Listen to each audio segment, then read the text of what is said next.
اب آپ کے سوالات آئے تو جوابات. پہلے سوال یہ کہ ڈاکٹر صاحب ہم عبادات کا اہتمام کرتے ہیں, ممکنہ حد تک حرام سے اجتناب کی کوشش بھی کرتے ہیں اور حقوق العباد کی ادائیگی کا اہتمام بھی ہے اور قرآن کی محفلوں سے استفادہ بھی کر رہے ہیں. کیا آخرت کی نجات کے لیے یہ باتیں کافی نہیں ہیں؟ قطعاً کافی نہیں. سب سے بڑا ہم آپ نے کہاں ادا کیا, یہ زمین ادا کیا ہے, ہم اللہ کا نظام ادا کریے, اس کے لیے جدت ہوتی ہے. آپ حقوق کی بات کرتے ہیں, اولاد کے حقوق آپ کو یاد ہے, بیوی کے حقوق یاد, اللہ کا یاد ہے. اللہ کا یہ نہیں ہے کہ آپ نماز پڑھنے ہوتا رہے. اللہ کا تو یہ ہے کہ اللہ کے دین عظیم الدین ولا تفرقوا فیہ, دین کو قائم کرو.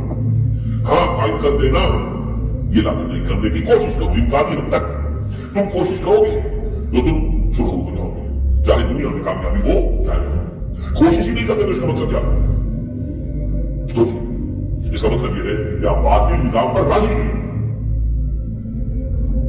یہ جو بش نے کہا تھا, یہ کالن پاول نے کہا تھا مشرف سے, یو آر ود اس اور اگینسٹ اس, یہ سب بائبل کا جملہ ہے.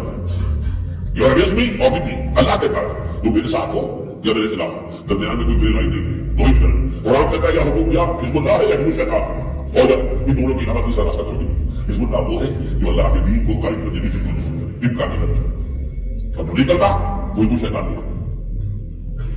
جو عظیم اور یہ اس لیے جان لیجیے یہ نماز روزہ تو ہو رہا ہے, اور 1.5 ارب مسلمان دنیا میں اس وقت 30 لاکھ کی رقم کرتے ہیں کہ مسلمان غریب اور خاکی ہوئے دنیا میں.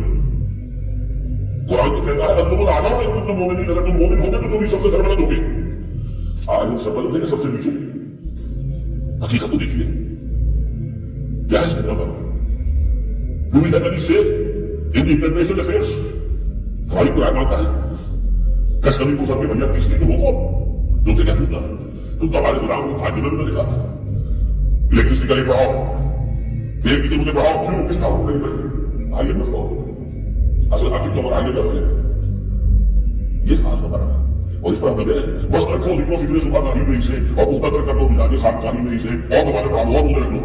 لیکن جب تک کہ آپ اللہ کے دین کو قائم کرنے کی ایکٹیو کسی جد و جہد میں اللہ کا زبان کی کسی کے ساتھ شریک نہیں ہوں گے, اللہ تعالیٰ کے ساتھ نجات نہیں ملے گی. یا ایھا الذین آمنوا ادخلوا فی السلم کافہ, اے اہل ایمان اسلام میں داخل ہو پورے دن.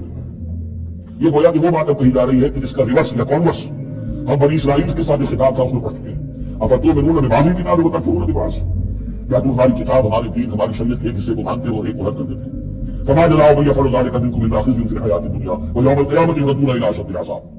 تو جو کوئی بھی تم میں سے یہ روش اختیار کرے گا اس کی کوئی سزا اس کے سوا نہیں ہے کہ دنیا میں ذلت اور خاری ان پر مسلط کر دی جائے اور قیامت کے دن شدید ترین عذاب میں جھونکے. اس کو مثبت بنا کے مسلمان سے کہا جا رہا ہے یا ایھا الذین آمنوا ادخلوا فی السلم کافہ, ریزرویشنز کے ساتھ نہیں, ایکسیپشنز کے ساتھ نہیں. اللہ کی بندگی تو کرنی ہے اس معاملے میں نہیں, اللہ کے حکم تو ماننا ہے لیکن یہ تھوڑی میں مان سکتا. یہ ایک کی بھی نفی جو ہے وہ گویا کہ کل کی نفی ہوتا ہے. ادخلوا فی السلم کافہ یہ ایک اور لمٹ, یہ پیکج بھی ہے, اس میں جزوی بات نہیں ہو سکتی.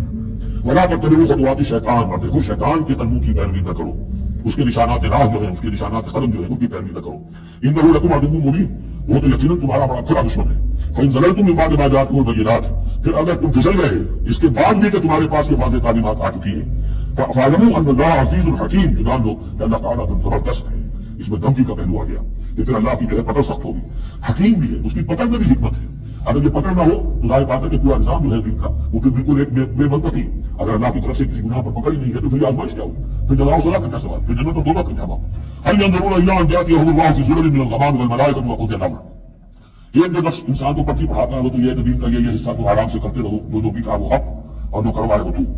دوسری پٹی یہ پڑھاتا ہے کہ ابھی ذرا یہ ٹھیک ہے کہ اللہ کا حکم ہے, یہ بھی حکم ہے, دین کا یہ بھی تقاضا ہے, ابھی ذرا ذمہ داریاں ہیں, ابھی ذرا بچوں کے معاملات ہیں, بچے مسئلے کار ہو جائیں, بچیوں کے ہاتھ پیلے ہو جائیں, میں ذرا ریٹائرمنٹ بھی لے لوں تو جو یہ مکان بنا لوں پھر میں اپنے آپ کو دین کے لیے پھر خالص کر لوں گا دین کے لیے, پھر میں وہی کام کروں گا. یہ سب سے بڑا دھوکہ ہے, وہ وقت ابھی نہیں آتا.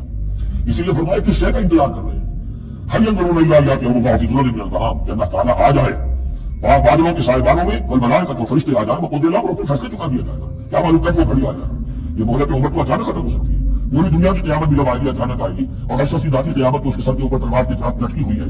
من مات فقط قامت قیامت, وہ من گیا قیامت تو آ گئی. کیا تمہارے پاس گارنٹی ہے یہ سارے کام کرو گے تب تک زندہ رہو گے, اور پھر بھی تمہارے جسم میں کوئی توانائی کوئی رمق باقی رہ جائے گی تو دین کا کوئی کام کر سکو.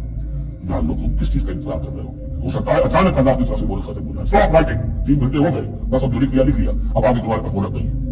وإلى الله ترجع الأمور, اور یقیناً تمام معاملات اللہ ہی کی طرف لوٹا دیے جائیں گے.